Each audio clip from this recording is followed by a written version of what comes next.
Bonsoir à tous les présents. Je suis Stéphane Topin et je vais animer avec Sarah Rouillot ce soir. On a la lourde tâche d'animer le webinaire. C'est notre première soirée d'animation, donc vous serez indulgents, on est en petit comité. Et donc, on vous propose pour ce webinaire, pour ceux qui ne connaissent pas encore très bien le fonctionnement, une petite présentation introductive et puis après, on déroulera les 4 témoignages.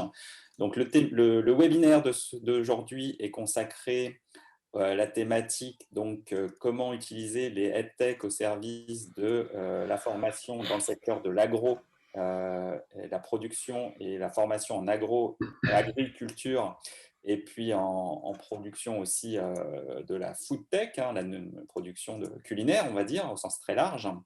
Et donc, on a 4 intervenants pour nous accompagner ce soir. Dans l'ordre de passage, on va citer Alain Choulet, qui nous présentera ce sur quoi il travaille et puis ses besoins en solutions EdTech.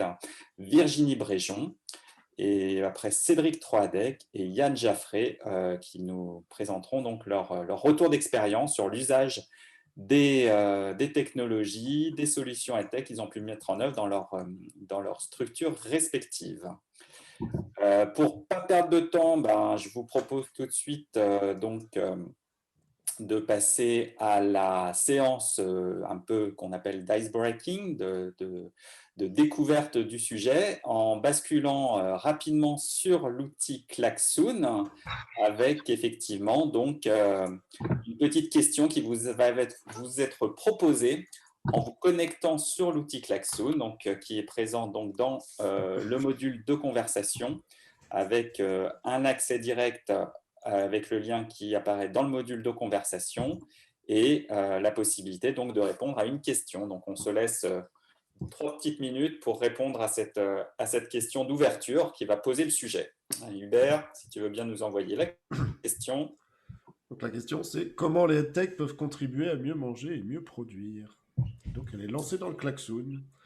Et donc vous avez 3 petites minutes pour essayer de répondre à cette question très vaste et très large. Et on rebondira sur vos idées et propositions.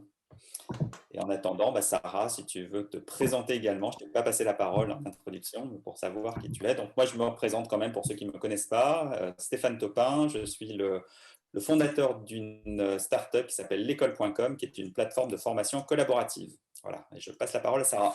Merci Stéphane. Bonsoir à tous, ravie de vous accueillir. Donc, je suis Sarah Rouillot, je suis dirigeante d'un organisme de formation qui intervient dans le domaine du commerce, du management, de la gestion de projet et qui, pour le coup, rejoint EdTech il y a quelques mois pour introduire au maximum des EdTech dans nos pratiques pour améliorer nos pratiques pédagogiques. Voilà. Je vois apparaître vos idées sur notre klaxon. Hubert, peut-être tu partages l'écran?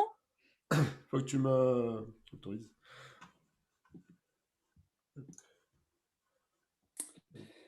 Quelques idées qui commencent effectivement à apparaître. Je vous répète la question pour vous laisser le temps de réfléchir à vos idées et contributions. Donc, comment les EdTech, au sens très large, donc les technologies au service de l'éducation et de la formation, peuvent contribuer à mieux produire et à mieux manger. À mieux manger et à mieux produire. Donc, on est bien sur la rencontre des EdTech, de la food tech et de l'agritech. Donc voilà, comme je l'ai mis dans un des posts, quand la EdTech rencontre la foodtech et l'agritech, de quoi parle-t-elle? On va le voir ce soir. Que tout le monde a vu le petit plus sur l'écran klaxon pour pouvoir mettre son post-it.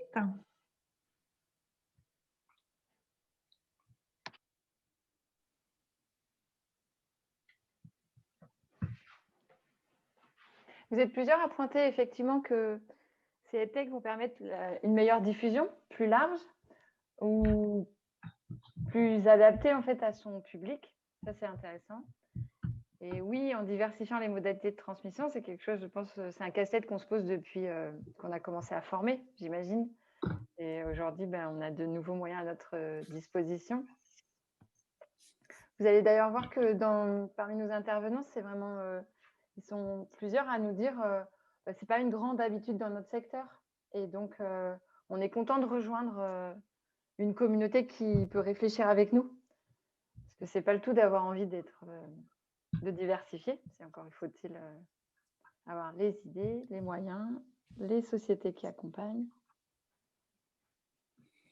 Donc, on voit des tendances un petit peu, même si on est peu nombreux, donc il faut relativiser, mais quelques idées qui apparaissent, et notamment la notion de durabilité, de développement durable, qu'on peut raccrocher effectivement à la production bio au sens large. En tout cas, le mieux produire, le mieux manger semble être une tendance que vous relevez et que les tech peuvent essayer de servir. Donc, pour ne pas perdre de temps, pour en tout cas enchaîner rapidement sur, vous pouvez compléter et on y reviendra en fin de webinaire, mais pour enchaîner sur le déroulé, je vous propose le premier témoignage et je passe la parole à Sarah pour l'interview d'Alain.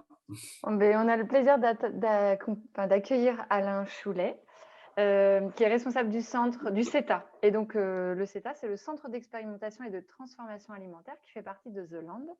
Il va pouvoir nous en dire plus déjà sur son établissement et puis sur les beaux projets qu'ils ont à mener, les enjeux qu'ils ont auxquels ils font face en ce moment pour la formation initiale et continue. Est-ce que, Alain, vous voulez vous présenter davantage? Oui, merci de l'introduction, merci de l'invitation également. Vous allez voir, nous, on fait partie de ceux qui ne sont pas très avancés, on va dire, dans le digital, mais très curieux. Voilà. Donc, brièvement, le CETA, c'est le Centre d'expérimentation et de transformation alimentaire. Et on fait partie de The Land. The Land, c'est un groupe de formation à Rennes qui est constitué essentiellement d'un lycée professionnel qui s'appelait Land du Bray avant. Certains le connaissent sous ce nom. Centre de formation continue et un campus d'école du supérieur. Mais ce n'est pas que ça, en fait. Et le groupe, il a vraiment vocation à vouloir développer ses partenariats et aider la ruralité. C'est vraiment ça qu'on met en avant. Et pour ça, on a d'autres outils que simplement les centres de formation qui sont un incubateur, 2 centres techniques. Voilà, c'est tout un écosystème, c'est comme ça qu'on l'appelle ici, qui est en particulier au service de la ruralité. Au niveau des domaines de formation, je ne vais pas trop développer. Au niveau de The Land, c'est très large. Ça va du commerce, l'agriculture, l'agricole, service à la personne, paysage. Bon, et ça représente environ 200 personnes. Le CETA, c'est beaucoup plus petit. Nous, on est vraiment exclusivement spécialisé dans la transformation alimentaire. On est 4 personnes et en fait, le CETA, au niveau matériel, c'est une mini-usine. C'est un centre technique, bien sûr, une mini-usine de 1000 m², axée autour de 2 ateliers. Un atelier de transformation de produits liquides autour du lait essentiellement et un atelier de transformation de produits solides autour de la viande et les légumes au sens large. Voilà. Donc avec ça, en fait, on a 2 activités principales. L'essentiel, c'est la formation. On a une formation pour des publics extrêmement variés. C'est de la formation donc initiale et continue. Alors initiale, c'est en interne, on a un BTS STA Sciences et Technologies de l'aliment. Mais également, on est interfacé avec énormément d'établissements, surtout du supérieur de la région. Concrètement, on fait les travaux pratiques pour des écoles d'ingénieurs comme l'Agrocampus ou les ADangers, une multitude d'autres établissements. On fait également de la formation continue. Donc là, il y a 2 grands axes. Il y a par exemple des agriculteurs ou familles qui veulent, sur leur établissement, passer à la transformation. Donc on a des formations de tout type pour les accompagner. Et on a l'autre gros volet, c'est plutôt côté opérateur de production essentiellement, donc des gens qui travaillent dans les industries et qu'on va accompagner dans le cadre de CQP essentiellement. Donc c'est des entreprises type Lactalis, Bouidor, Tribala, bon, il y en a un certain nombre.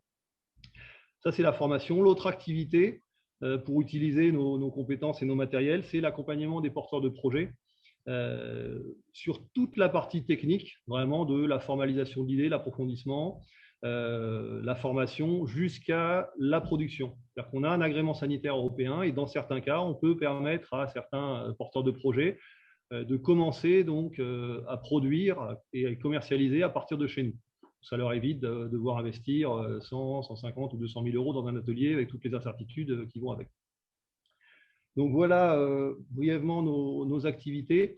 Donc au niveau du du digital, on a un certain nombre d'idées. Dans le cadre de la préparation du webinaire, on s'est centré à se concentrer sur un petit nombre d'idées pour ne pas brouiller le message.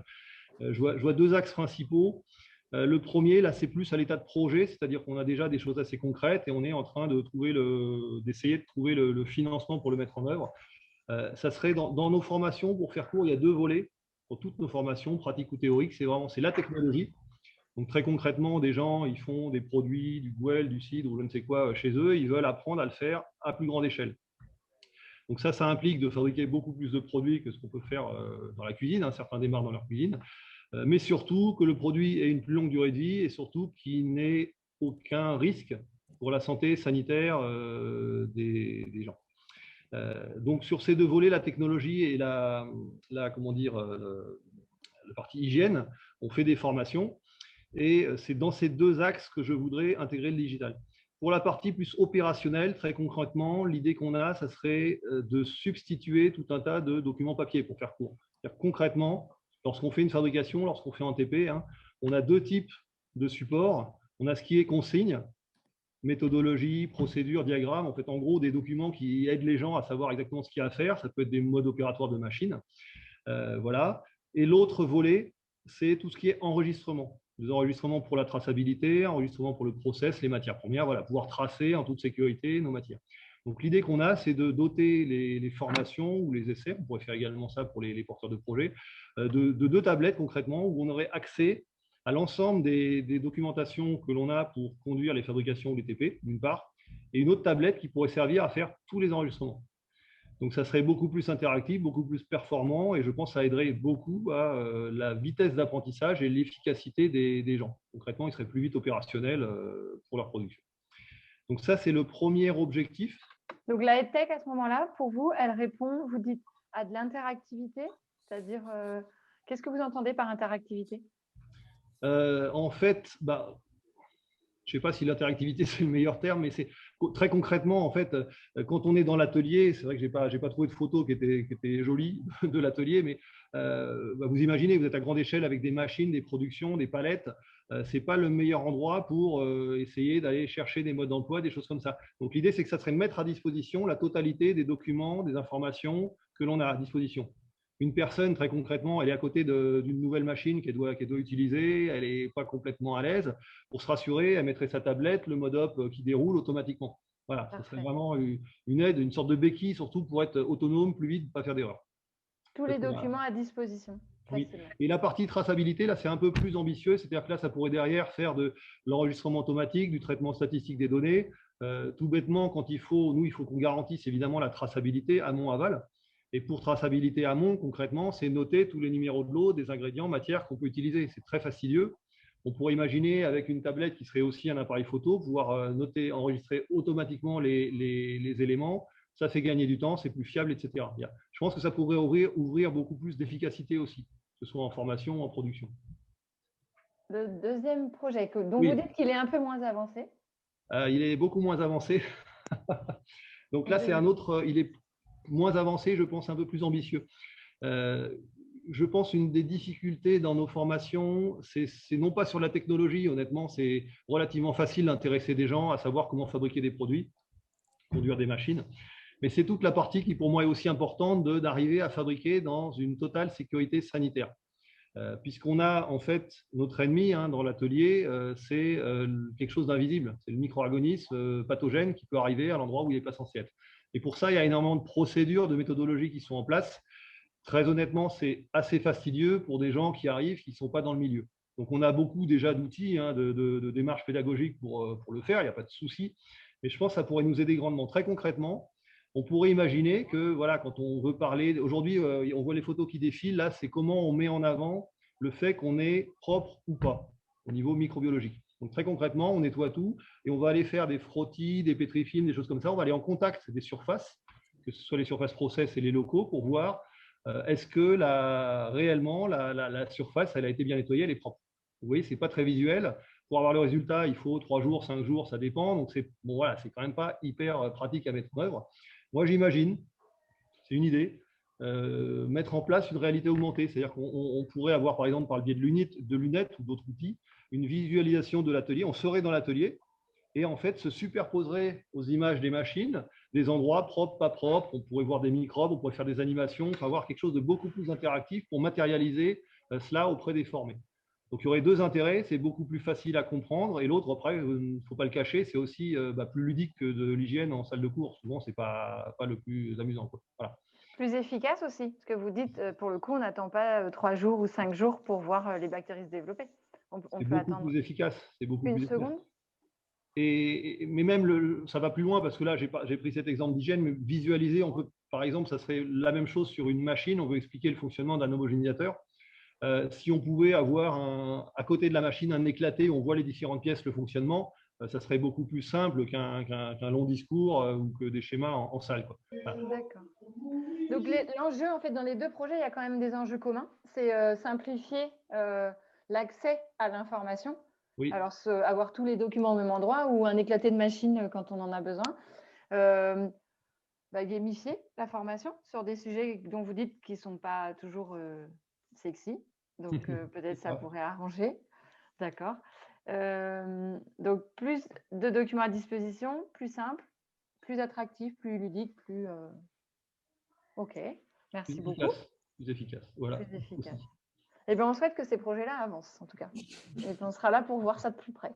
Peut-être que des acteurs du réseau EdTech Grand Ouest pourront y répondre et peut-être qu'ils sont présents ce soir dans la salle. En tout cas, n'hésitez pas à prendre contact soit avec l'association, soit directement avec Alain pour répondre à ses besoins et à ses attentes. Merci Alain. Merci beaucoup Alain. Très bien, donc nous allons maintenant passer au deuxième témoignage qui va plus être un témoignage retour d'expérience cette fois-ci. Et donc, on va passer la parole à Virginie Bréjon.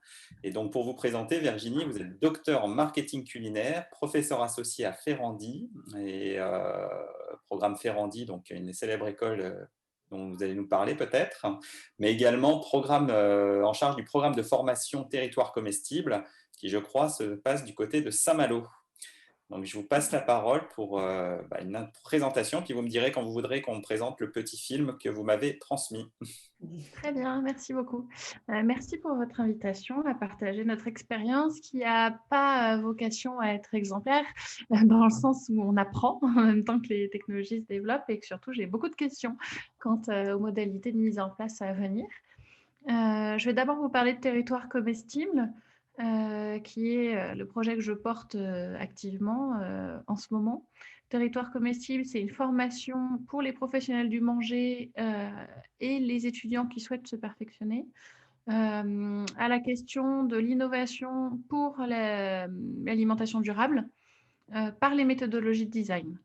Ce qui fait que cette formation, elle est accueillie par l'Institut supérieur de design de Saint-Malo, qui est la première école en France sous format SIC, en format Institut supérieur, donc d'études supérieures, qui est sous format SIC.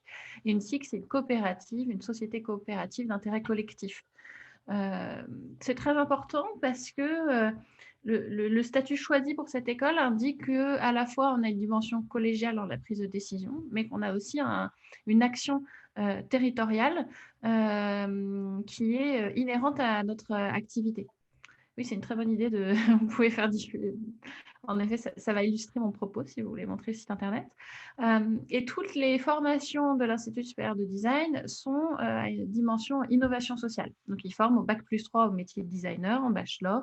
En septembre, il y a un master en éco-design et biomimétisme, enfin plutôt bio-inspiré qui ouvre en septembre. Je dis master, mais en fait non, c'est un Bac+5 qui sera un DSA si on reçoit le sésame du rectorat qui est en attente.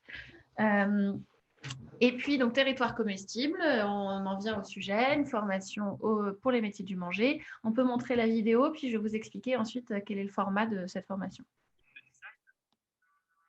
vous intéressez à l'alimentation durable, aux tendances culinaires, à l'innovation écologique.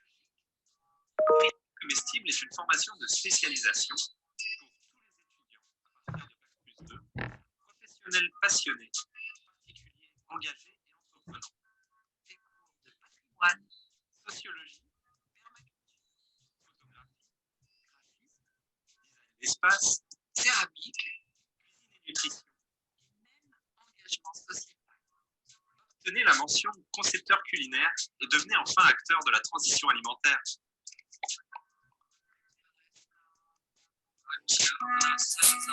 Alors voilà pour la vidéo. Bon, normalement, la bande son est de meilleure qualité. Je ne sais pas si vous aviez le même problème de votre côté. Vous pourrez la regarder à nouveau si vous souhaitez savoir ce qui était dit. L'intérêt de ce visuel, c'est de comprendre la diversité des disciplines. Et en fait, on agrège des compétences issues de disciplines très différentes pour aller dans le même sens, qui est le fait de développer des concepts qui sont ensemble pour l'alimentation durable. Ce qui fait que dans ces formations, on a un paysagiste producteur de petits fruits en permaculture, une ostréicultrice, un responsable de développement de grosses marques alimentaires connues sur le territoire, des restaurateurs, des photographes, responsables de com, designers qui veulent se spécialiser pour le secteur, et ensemble, ils vont apprendre un peu les éléments principaux qui font à la fois l'enjeu de l'alimentation durable et aussi des réponses par le design. Voilà, et donc une dimension aussi très territorialisée, ce qui fait que on ne peut pas mettre en place la EdTech dès le départ, dans le sens où ce qui est important, c'est le territoire, donc c'est la rencontre, c'est la relation au territoire. Mais en même temps, on s'est rendu compte qu'on a eu beaucoup de demandes. La première formation en septembre a été complète en 2 semaines. Là, ça fait 10 jours qu'on a lancé une formation intensive en avril et il va nous rester 2 places, mais j'espère qu'elles vont se remplir assez rapidement. Donc, ça fonctionne. Et en avril, sur la formation intensive, on a forcément des personnes qui viennent de plus loin, qui vont venir du Nord, qui vont venir de Marseille, etc. Ce qu'on veut faire, déployer, l'idée, c'est en effet de rendre accessible ce contenu à plus de monde, étant donné qu'il y a eu un succès et une attente, et qu'il y a des personnes qui ne peuvent pas se déplacer sur notre territoire pour apprendre ces compétences. Et donc, on va utiliser la formation intensive, entre guillemets, du 12 au 16 avril, donc 5 jours, du lundi au vendredi, comme étant le support de captation vidéo pour une formation en ligne qu'on mettra à disposition à partir de septembre 2021. Et donc, les intervenants vont venir faire leur formation et ensuite, on les accompagne avec un jeu de questions-réponses qui aura été travaillé ensemble au préalable. Une équipe vidéo qui, du coup, est sur place. Donc, c'est une forme d'économie de moyens parce qu'on est très efficace dans la captation. Eux, ils restent sur place 5 jours. Le planning est déjà fait. Donc, on essaye un peu d'optimiser dans une idée aussi de sobriété de moyens parce que c'est comme ça qu'on fonctionne avec l'Institut de Design. Et puis, essayer de déployer plus largement, du coup, c'est cette méthodologie d'apprentissage qui est assez innovante qu'on a mise en place. On a plein de questions pour la suite. On ne sait pas encore quel support, quelle plateforme on va utiliser. Donc, il y a cette question-là, de la plateforme idéale pour notre support. Et il y a l'autre question qui est beaucoup plus importante, qui est celle de la pédagogie derrière et de la relation avec l'apprenant. Est-ce qu'on va avoir juste des QCM qui vérifient que la personne a bien suivi les vidéos, puis une attestation de suivi de la formation par la suite, ou alors est-ce qu'on va vraiment avoir une évaluation avec peut-être une présentation de dossier par visio ou alors ou avec une option en présentiel pour avoir une attestation plus valorisante de l'implication de l'élève dans le cadre de sa formation à distance? C'est des questions qu'on va se poser. Donc là, un appel à contribution de tous les membres d'EdTech Grand Ouest pour répondre aux besoins. Oui. Oui. Nous, en fait, on n'est vraiment pas experts du sujet. Et donc, s'il y a des personnes qui ont des solutions à nous proposer, on est intéressés. Voilà, sachant qu'en plus, on est une école d'enseignement supérieur. Donc, on a lancé Territoire comestible, mais on va probablement aussi lancer d'autres expéditions, comme on les appelle, ou explorations, sur d'autres thématiques où le design peut aider. Donc, il y aura certainement d'autres sujets qui vont être déployés par d'autres experts et donc il y a tout un mécanisme à mettre en place pour notre institut de design. Donc, il y a déjà Frédéric de Learnatech qui se positionne. On a ce qu'il faut du côté de Learnatech, on voit dans le…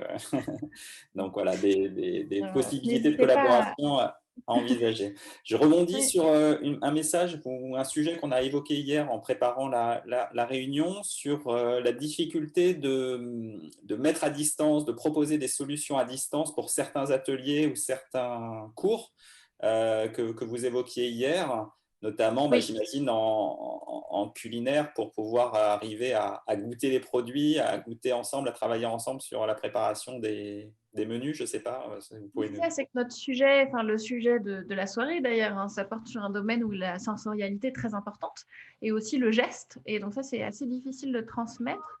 Et étant donné qu'il n'y a pas une obligation de formation parce qu'on ne forme pas à un CQP, à un CAP, enfin, il n'y a pas de nécessité de formation des personnes qui s'inscrivent à notre formation, mais c'est plutôt une volonté et qu'il y a une dimension expérientielle très importante. Il y a des choses qu'on ne va pas passer à distance parce qu'on estime qu'il y aura une perte de qualité par rapport au message qu'on veut faire passer.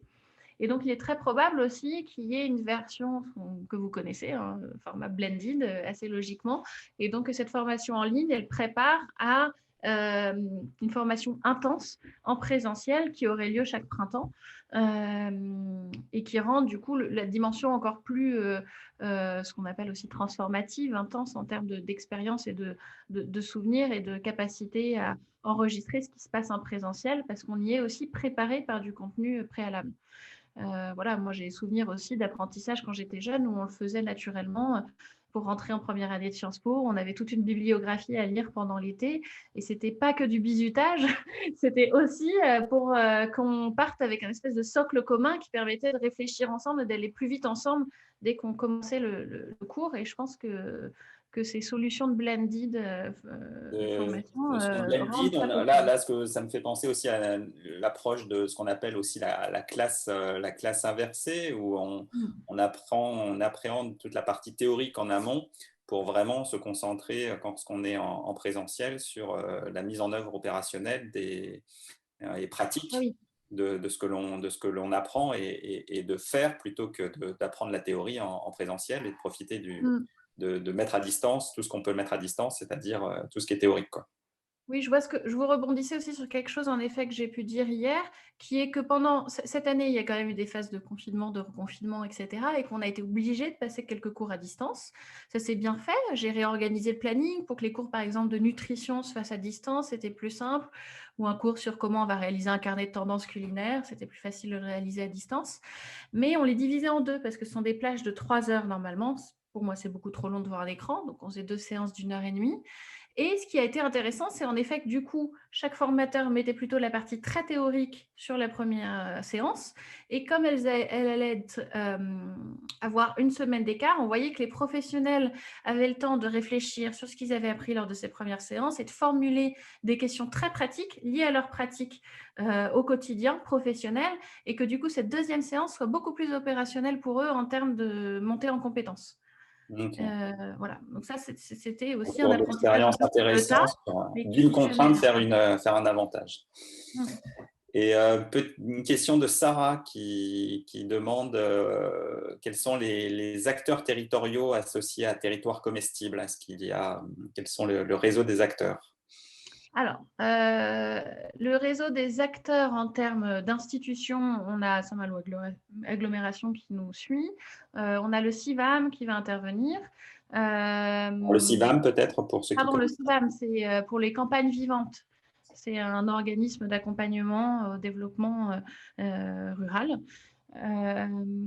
Donc ça, on va dire que ce sont les organes principaux. En revanche, dans les intervenants, du coup, qui sont nos principales relations, on va avoir Sylvie Toby, qui est responsable des formations alimentaires à AgroCampus Ouest et qui est nutritionniste, qui a aussi une chambre d'hôtes.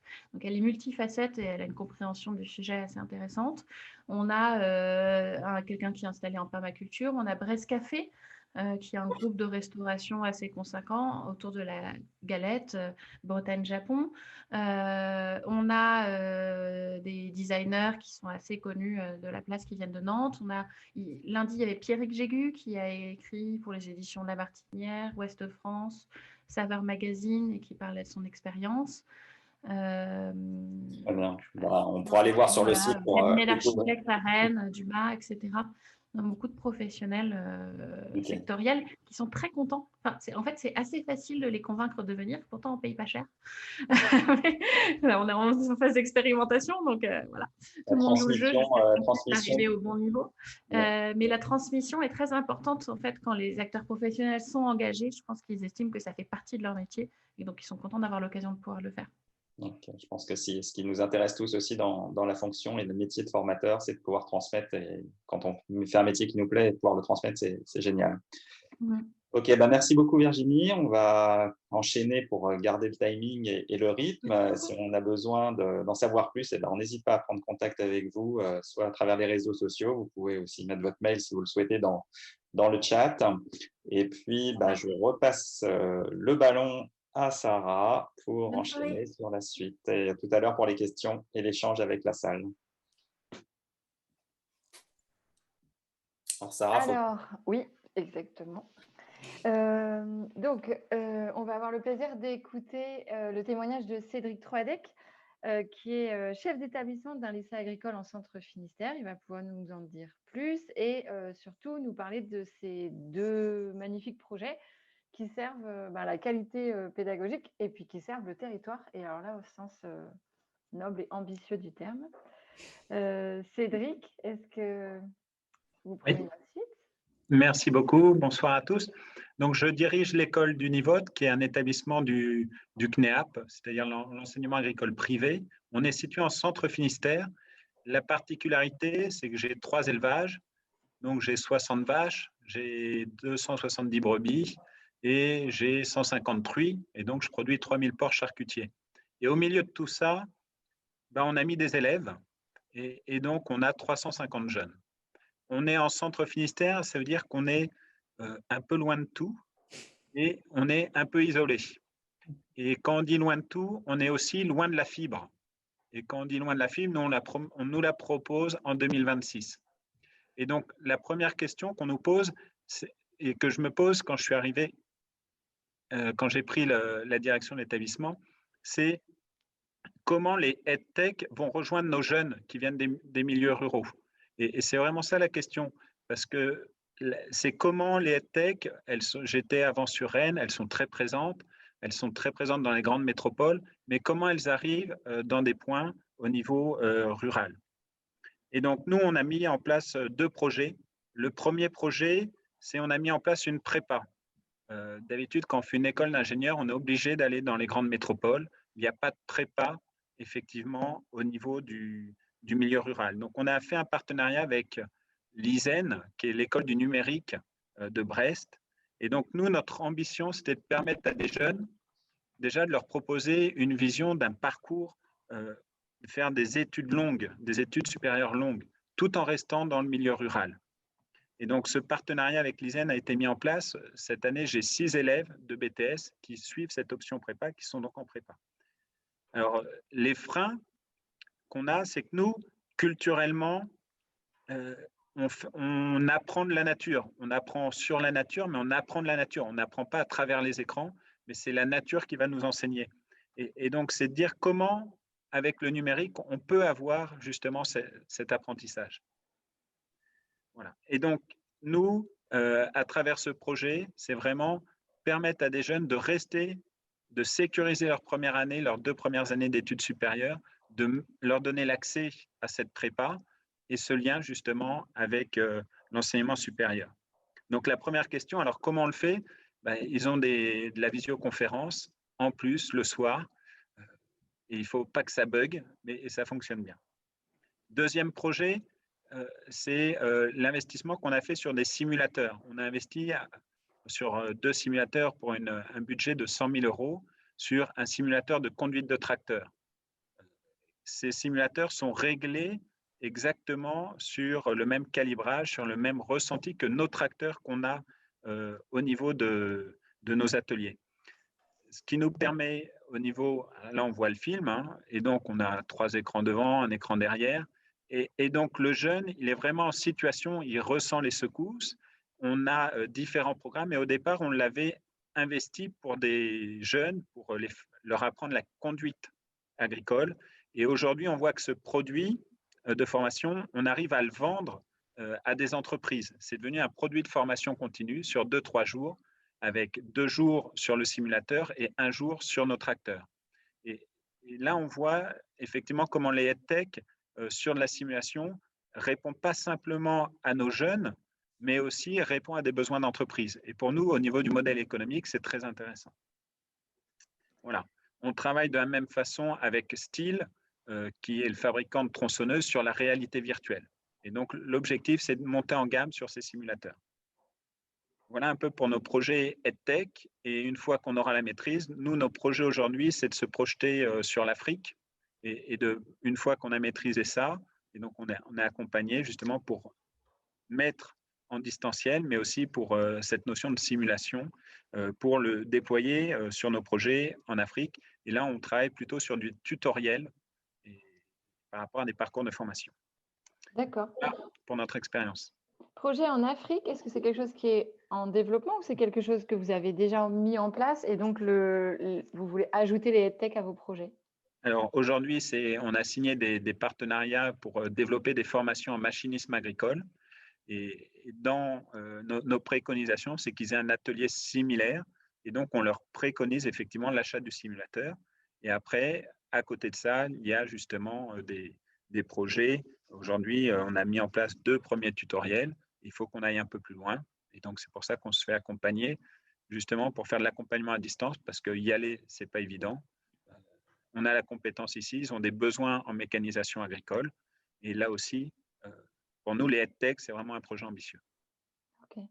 Vous avez eu un rebond vers la formation continue.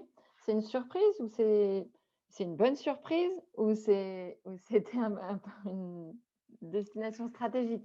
Non, ça a été une excellente surprise. Quand on a présenté à nos partenaires, on fait régulièrement visiter nos partenaires et nos partenaires professionnels nous ont dit, mais c'est eux qui nous ont proposé, est-ce qu'on peut envoyer rapidement des personnes se former? Parce qu'effectivement, dans le milieu agricole, il y a beaucoup de remplacements et les personnes qui arrivent dans une ferme, souvent ne maîtrisent pas la conduite de tracteur. Ils sont très bons en élevage, mais dès qu'il faut utiliser un tracteur, et quand on casse un tracteur, ça coûte très cher. Et donc, voilà, se familiariser avec la conduite de tracteur sur des simulateurs, ça répond à un vrai besoin des services de remplacement, notamment, ou des entreprises d'insertion.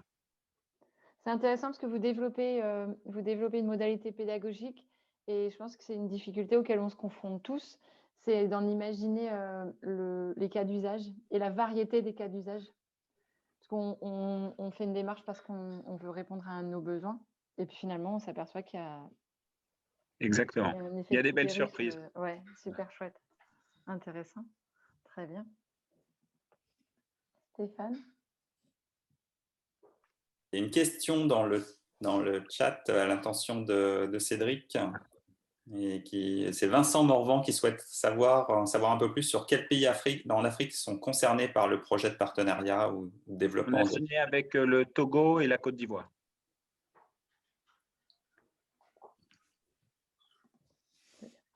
Et est-ce que, pour boucler, est-ce que, Cédric, vous avez des attentes par rapport à EdTech Grand Ouest ou un appel à contribution des membres d'EdTech Grand Ouest Nous, notre combat, c'est la ruralité. Donc, vous l'avez compris, c'est la démocratisation des usages EdTech. Et l'enjeu pour nous, il est là. C'est comment nos communes rurales s'approprient ces EdTech pour que les jeunes qui naissent dans les territoires ruraux puissent avoir les mêmes ambitions que les jeunes des villes. Mon combat, il est là. C'est un combat de tous les jours. Et je pense que les EdTech vont permettre cette démocratisation et puis que nos jeunes aient des ambitions fortes également. Merci beaucoup. Très heureuse et très fière de vous avoir entendu. La main à Stéphane qui va nous présenter notre dernier invité. Merci. Voilà, on est pas mal en timing, je pense, donc c'est top. Et donc, effectivement, on va enchaîner avec le témoignage de Yann Jaffré, qui est le directeur d'Agrobio 35. Agrobio 35 est un syndicat agricole qui regroupe les agricultures bio d'Ille-et-Vilaine. Et Yann va nous présenter un petit peu les dispositifs de formation continue qu'il propose, notamment dans le cadre du désherbage mécanique qu'il propose aux personnes en formation au sein d'Agrobio 35. Donc à vous la parole, Yann. Oui, bonsoir. Merci déjà à EdTech d'organiser ce temps-là pour pouvoir partager, mais aussi pour pouvoir prendre connaissance d'autres projets, parce que c'est vrai que je suis très intéressé par le projet présenté par Cédric, parce qu'on a tout un volet de développement et d'amélioration de la place des femmes en agriculture, et que souvent elles sont très impressionnées pour la conduite de tracteur. Et j'aimerais bien qu'on ait cet outil proche de chez nous, parce que je pense qu'on pourrait faire des choses superbes pour la mise en confiance notamment. Et puis je suis également très intéressé par le projet de Virginie Bréjon, hein, puisque nous on travaille beaucoup sur la restauration collective bio et sur le déploiement de la bio. Et je pense que là aussi, on a des partenariats à déployer ensemble. Mais ce n'est pas pour parler de ça, effectivement, que vous m'aviez invité. C'était pour parler, puisqu'on a, à GroupBio 35, on a effectivement lancé la première formation mix digital sur le désherbage mécanique, hein, puisque c'est un sujet, c'est un domaine de pleine actualité. Hein, c'est comment en agriculture, on va pouvoir diminuer le recours aux produits chimiques et continuer à produire quand même, parce que le challenge est de continuer à nourrir évidemment la population. Donc, il se trouve qu'effectivement, AgroBio 35, en 30 ans, a développé une expertise très forte sur tout ce qui est utilisation des outils de désherbage mécanique globalement. Et puis, nous sommes arrivés il y a 15 ans avec des demandes des bassins versants, donc des opérateurs qui se chargent de collecter l'eau et de nous la rendre potable pour aider à améliorer, à reconquérir à certains endroits la qualité de l'eau. Et ils nous ont demandé de pouvoir développer des techniques qui utilisent du désherbage mécanique tout en permettant à des agriculteurs qui n'étaient pas en bio de pouvoir utiliser ces outils, donc qui n'ont pas le contexte, alors je ne vais pas rentrer dans la technique, mais qui n'ont pas le contexte avec les rotations, etc., qui permettent de faire du 100% mécanique comme on va le faire en agriculture bio. Donc, on a mis en place un projet de recherche sur plusieurs années avec plusieurs partenaires, dont l'Institut du végétal. Et puis, on a déployé une nouvelle approche qu'on appelle le désherbage alterné. Cette approche, donc là, depuis 15 ans, c'est 5100 hectares qui ont été désherbés suivant les techniques du désherbage alterné. C'est 921 fermes sur notre département. Voilà, et on s'est trouvé avec d'année en année de plus en plus d'agriculteurs à nous solliciter pour utiliser ces techniques, et puis aussi les CUMA, les coopératives d'entreprises, les coopératives de matériel agricole, et puis les entreprises de travaux agricoles. Et il se trouve que ce sont alors nous, on a 3 techniciens qui sont des formateurs et des techniciens qui sont en capacité effectivement d'accompagner sur ces techniques, ce qui n'est pas suffisant, parce que ce sont des périodes d'accompagnement à certains stades de la pousse du maïs qui sont très saisonnalisées, et nous, on n'avait pas la possibilité de démultiplier le nombre de techniciens, puisque il faut les occuper aussi le reste de l'année, donc ce qui était un peu compliqué. Et donc, c'est pourquoi on est parti, on a essayé de réfléchir à comment rendre nos compétences et nos techniques accessibles et utilisables par le plus grand nombre. Et c'est là qu'on a choisi de développer un système de e-learning en désherbage mécanique et désherbage alterné. Voilà. Donc, aujourd'hui, on a mis en place, on a 3 formations différentes qui sont pour les chauffeurs de CUMA. Donc, c'est des personnes qui sont souvent embauchées pour la saison. Hein, donc, il faut pouvoir les former très rapidement au moment où ils ont un peu de temps. Donc, des fois, entre 2 missions sur des passages d'outils, et pas que des outils de désherbage mécanique. Et donc là, on a un dispositif en e-learning qui leur permet en 4 heures de se mettre en capacité d'utiliser les outils, de les régler et de les utiliser dans les meilleures conditions pour pouvoir diminuer les pesticides sur des parcelles de maïs notamment.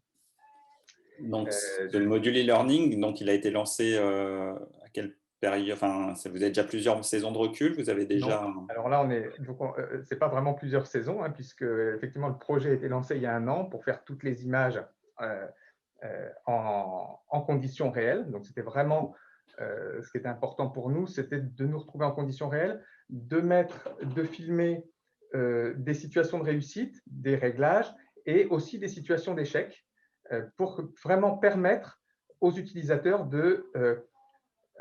notre idée, c'est il faut que en 4 heures ou 7 heures là, sur les formations pour les agriculteurs, les personnes acquièrent l'équivalent de 3 années d'expérience en voyant vraiment comment on règle les outils, comment on réussit, et puis surtout les erreurs qu'on peut faire et ce que ça a produit comme échec. Hein.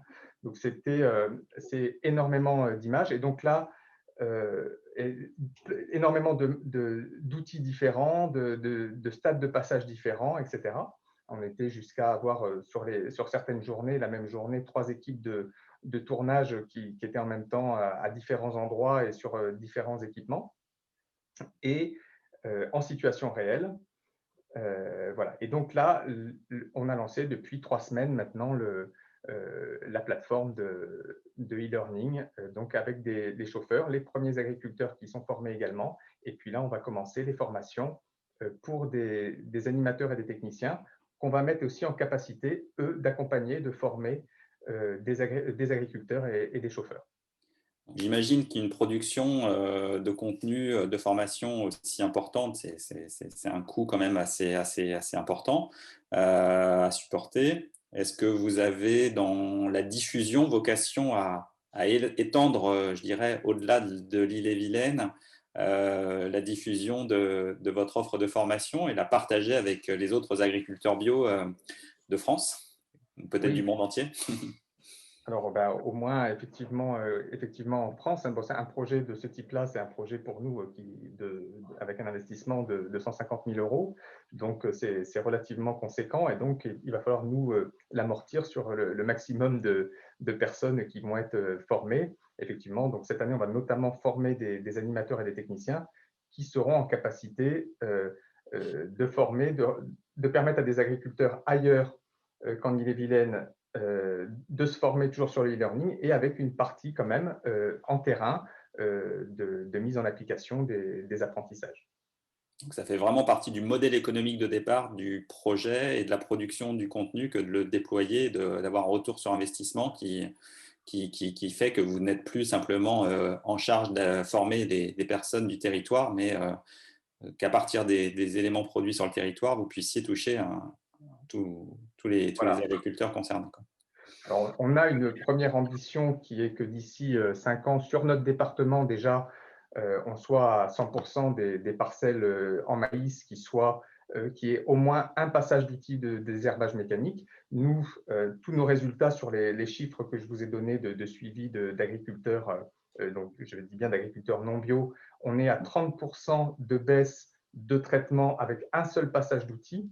Et on est à 59% de baisse de traitement avec 2 passages d'outils mécaniques. C'est très prometteur. C'est vraiment la seule chose qui manque aujourd'hui pour les agriculteurs, c'est d'avoir, et pour les chauffeurs, c'est d'acquérir la technique d'utilisation de ces outils. Voilà.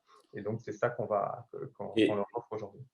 Et au-delà du coût investi par rapport à la production de la matière première et de l'outil de formation, est-ce que vous avez intégré dans votre projet un budget pour justement la diffusion et le faire en sorte que toute personne intéressée soit au courant qu'il y a cette ressource que vous avez produite? Tout à fait. Un projet comme ça, donc nous, on ne connaissait absolument pas les EdTech, donc c'était totalement nouveau pour nous. Et donc là, il faut s'entourer à tous les niveaux. Donc effectivement, on a constitué une équipe déjà en interne avec une ingénieure chef de projet et puis 3 techniciens et ingénieurs sur le terrain. Et puis on s'est entouré effectivement là d'une structure informatique qui est d'ailleurs LearnAtech, hein, qui est présent, qui a toutes les compétences sur les plateformes, la plateforme sur laquelle on est, qui est Moodle. Et puis, on s'est fait aussi accompagner d'une ingénieure pédagogique, parce qu'on a l'habitude, on est organisme de formation, mais on n'a pas du tout développé les compétences sur la formation en e-learning, qui est totalement différente de la façon de le penser et de l'envisager que lorsque on est en mouvement devant un public. Voilà, là, c'est différent la façon d'apprendre, il faut avoir des compétences. Et on s'est également entouré, donc on a travaillé également et on travaille encore donc avec un cabinet de communication qu'on a pris en dehors de nos réseaux, puisque évidemment, là, il faut qu'on s'adresse à des personnes qui ne sont pas notre public habituel, puisque notre public est principalement constitué d'agriculteurs bio, d'agriculteurs qui ont choisi de passer en bio.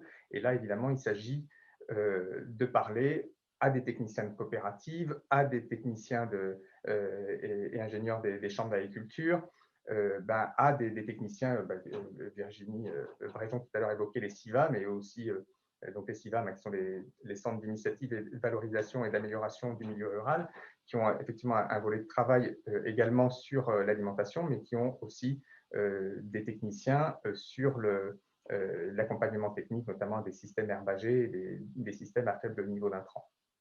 Voilà. Et Très puis, bien. j'espère qu'on va travailler aussi avec l'enseignement agricole. Eh bien, merci beaucoup Yann pour ce témoignage, et très intéressant également. 4 témoignages très riches et très intéressants ce soir à nouveau. Eh bien, il est 18h52, on a encore un petit peu de temps pour les questions et l'échange. Donc, comme on est relativement peu nombreux, n'hésitez pas à allumer vos micros et vos caméras si vous avez des questions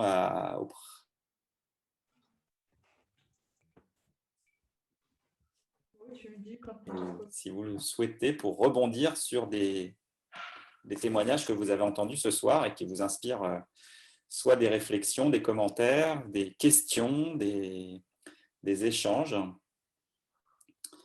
Est-ce que quelqu'un se lance? Le premier, c'est comme en présentiel. Toujours difficile, la première question.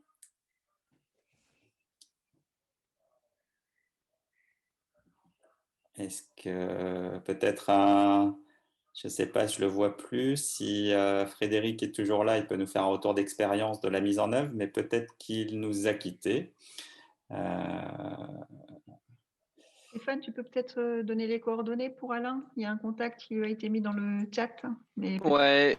Donc, bonsoir à tous et toutes. Alors, en fait, 2 choses. Oui, Alain, je vous ai mis un petit contact dans le chat, en fait, sur un des participants, en fait, d'un webinaire qu'on avait fait sur la réalité virtuelle et réalité augmentée. Donc, c'est peut-être intéressant d'échanger avec eux, savoir s'ils peuvent vous aider. Après, il y a Melchior aussi, peut-être à contacter, effectivement, mais il pourra toujours vous aiguiller aussi. Après, oui, alors du coup, effectivement, là, on travaille, je travaille avec Yann, enfin toute l'équipe, parce que moi, j'ai pas foutu grand-chose au final dans l'histoire. C'est plus l'équipe qui a travaillé avec Yann, effectivement, pour la mise en place d'une plateforme.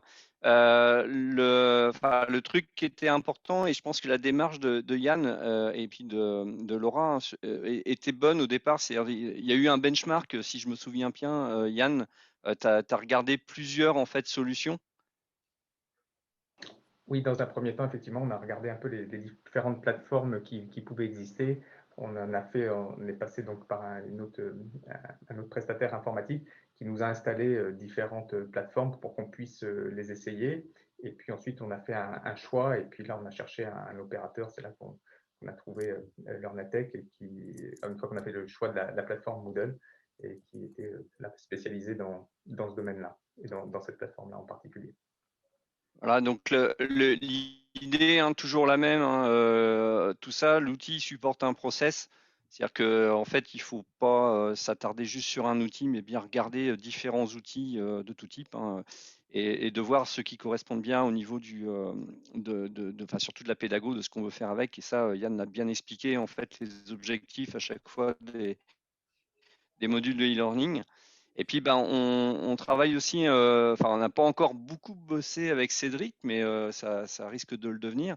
Et effectivement, quand Cédric parle de ruralité, il y a vraiment un point qui est hyper important, et ça reste un des problèmes qu'on a à gérer au niveau de la EdTech, c'est l'accès simplement à l'Internet. Cédric, si tu peux en parler un petit peu, tu parlais du fin fond du Finistère, mais je crois qu'au final, il y a surtout des problèmes de tuyaux. Oui, nous, ton micro qui est coupé. Oui, nous, c'est une très bonne semaine parce que depuis le retour des vacances, on est passé à du 50 mégabits parce qu'on a pris la solution WiMax. Et avant, on était limité à 5. mégabits. Et donc, quand vous imaginez que toutes les applications du ministère pour le remonter des notes, voilà, et donc eux, ils ne peuvent pas imaginer que ça ne passait pas dans nos tuyaux. Donc, et donc, nous, on voudrait effectivement mettre des tablettes numériques dans nos classes, mais on sait que tant qu'on n'a pas le réseau, ça ne sert à rien. Donc, on est patient et puis on investit là où on peut investir, donc en circuit fermé. Mais voilà, on a une grande respiration pour nous, mais on sait que ça va être saturé très, très vite. Voilà. Après, il y a un point qui est commun, je pense à Yann et Cédric, et ça, Alain, c'est important aussi, je pense, de bien le prendre en compte. C'est la notion, alors je ne sais pas pour Virginie si c'est le cas aussi, c'est peut-être plus facile pour Virginie, je ne sais pas de ce que j'ai compris du projet. C'est effectivement, alors l'accès effectivement à la bande passante et au réseau, parce que ça, on est un peu tenu à ça quand même avec dès qu'on fait du distanciel et puis du digital de manière générale. Mais il y a aussi en fait simplement l'accès des personnes eux-mêmes à la digitalisation. C'est-à-dire qu'on va avoir des publics qui vont avoir en fait, et dans le domaine de l'agricole, je pense que c'est vraiment le grand écart. On a vraiment l'écart le plus grand avec des gens qui sont hyper informatisés maintenant, plutôt je pense jeunes, etc. Parce que n'importe quelle machine agricole maintenant, c'est d'abord un ordinateur, un GPS, et d'autres personnes qui sont vraiment très très très loin en fait de l'utilisation du numérique. Et ça, c'est vraiment un des points les plus compliqués à gérer, je pense, dans le domaine du digital de manière générale, parce qu'il y a d'autres domaines où c'est un peu le même cas. Et ça reste vraiment à prendre en compte en termes de pédago. Et puis surtout, Virginie, c'est le des cas outils qu'on va également pour utiliser, vous? des outils simples, faciles. Oui, alors pour nous, Pardon, je Sarah? croyais que ça allait être plus simple parce qu'en effet, on a quand même une équipe relativement jeune. Mais en fait, il suffit que dans un groupe, il y ait 2 personnes qui aient une difficulté d'accès pour que ça pose la question de la pédagogie, de la méthodologie employée. Et donc, ce n'est pas une question de… Voilà, ce n'est pas parce qu'il y a 60 personnes, 60% ou 80 ou même 90% des personnes qui peuvent suivre le cours dans telle modalité qu'on va choisir cette option-là. Et donc, nous, clairement, on a été bloqués. On a des personnes qui sont à Brest dans un milieu rural et qui n'arrivaient pas à se connecter. Il fallait trouver d'autres solutions. Et après, on était sur des horaires de confinement, enfin de couvre-feu. Donc, c'était complexe aussi avec la situation actuelle. Et donc, en effet, ça pose la question, certes, de l'accessibilité de la formation sur les territoires grâce à la EdTech. Mais dans ce cas-là, en effet, est-ce qu'il y a des solutions comme on a des coworking, des solutions en fait d'endroits où on sait que les gens peuvent se rendre relativement proches de chez eux pour avoir accès à cette information et avoir une bande passante de qualité. Très bien. Et là, Sarah, quand tu disais tout à l'heure, qu'est-ce que peut faire la EdTech là-dessus? Je pense que et ça, c'est des points qu'on a déjà discuté avec Claire. C'est comment aussi, en fait, les territoires peuvent s'engager justement à l'accès au numérique et à mettre ce qu'il faut pour que les gens puissent avoir accès aux outils dans de bonnes conditions et qu'après, il y a encore de la formation à faire pour l'utilisation. Mais déjà, quand on a la fibre, je vois Cédric à le sourire et il y a une semaine, il l'avait encore pas. Donc, c'est cool. Gaëlle, est-ce que vous voulez prendre la parole? Oui, je voulais juste rebondir sur ce que disait Frédéric par rapport au public cible, notamment chez Agrobio, comme disait Yann. Alors, c'est moi qui ai fabriqué, en fait, qui ai réalisé la formation désherbage mécanique. Donc, 3 publics différents. Et il y a eu une attention, en fait, qui a été portée justement sur ces 3 publics, notamment pour, comme disait Frédéric, les publics n'étaient pas du tout des experts en informatique. Donc, on s'est rendu compte au fur et à mesure qu'on avançait qu'il y avait des choses qui n'étaient pas si évidentes que ça. Donc, il a fallu reformuler certaines choses, expliquer davantage et aussi prendre en compte les habitudes des uns et des autres. Par exemple, il a fallu, pour la formation des chauffeurs de CUMA, faire quelque chose de pratico-pratique. Parce qu'on sait que les chauffeurs, ils ont besoin d'un truc qui est rapide, qui doit être consulté très vite et il faut aller droit au but. Donc, il a fallu effectivement, dans l'ingénierie pédagogique, qu'on prenne ça en compte. Et ça a été fait. J'espère. Je crois que l'objectif est atteint, Gaëlle, c'est bien. Ouais, j'espère aussi. Bravo. Très bien, je pense qu'effectivement, on a fait le tour de la question. Moi, qu'il y ait quelqu'un d'autre qui lève la main pour rebondir sur ces derniers éléments d'échange, mais pour rester sur un timing qu'on avait prévu, donc d'1 heure de webinaire, eh bien, on est pas mal. Et donc, si je ne vois pas de main se lever, 3, 2, 1, 0, il n'y a personne qui veut prendre la parole, eh bien, n'hésitez pas à prendre contact en tout cas avec les intervenants. Hein, vous avez leurs coordonnées ou passer par EdTech Grand Ouest pour les avoir. Merci à tous et à toutes d'être présents. Merci aux intervenants. Et puis, merci à Sarah pour la co-animation, une première de nous deux. Et puis, pour un dernier mot de conclusion, et puis nous annoncer la suite des événements à venir, je passe la parole à Claire. Voilà, bonsoir à tous. Je suis donc la déléguée de EdTech Grand Ouest. Comme vous voyez, on a l'habitude de se retrouver une fois par mois autour d'une problématique, d'une question, d'un sujet. Ce sont donc 2 adhérents qui animent un mercredi par mois les webinaires. Donc, c'était donc Stéphane et Sarah que l'on remercie, qui ont vraiment rassemblé des acteurs pour mutualiser et comprendre comment les choses étaient en train d'évoluer. Donc, on se retrouve dans un mois sur autour d'une autre question qui est dans la filière du bâtiment, comment les EdTech sont en train de se développer et de suivre aussi la transformation des métiers, évidemment avec les plans 3D et comment la formation est en train de suivre. Voilà, moi je voudrais simplement ajouter en vous écoutant et peut-être aussi boucler sur l'association EdTech Grand Ouest. Il me semble que ce soir, on a eu des exemples qui sont bien révélateurs de ce que les EdTech peuvent, aussi bien sur la VR, sur le déploiement dans la mise à distance, sur la facilitation de digitaliser des documents papier, et puis la démultiplication, évidemment, qui a été nécessaire pendant le confinement. Et puis, on a eu aussi, a été bien mis en valeur la façon dont les EdTech peuvent être des leviers pour les territoires. Et nous, ça nous semble particulièrement intéressant, comment les EdTech peuvent fédérer des acteurs sur des projets innovants. Et puis, impulser ces nouvelles méthodes pédagogiques avec ces alternances à la fois de digital, mais aussi d'expérience terrain dans les tracteurs, très concrètement en mettant en réseau les personnes comme l'a décrite Virginie. Et ça, c'est une notion qui nous semble, nous, au sein de l'association, particulièrement intéressant, comment les EdTech peuvent être des leviers au service des territoires et faire que les territoires deviennent des territoires apprenants. Et donc là, nous allons continuer à regarder ce qui se fait dans les territoires et évidemment impulser ces EdTech au service des territoires apprenants. Voilà, donc merci vraiment à tous d'œuvrer dans ce sens-là. Merci à toi, Claire. Merci à tout le monde. Voilà. On vous souhaite à la suite, en attendant de vous retrouver peut-être le mois prochain, parce que maintenant vous êtes invités pour toujours, on vous souhaite une très très belle soirée. Merci encore à nos témoins. Et vous avez vraiment des magnifiques projets. On est très fiers d'avoir pu les présenter. Très belle soirée à tous. Merci.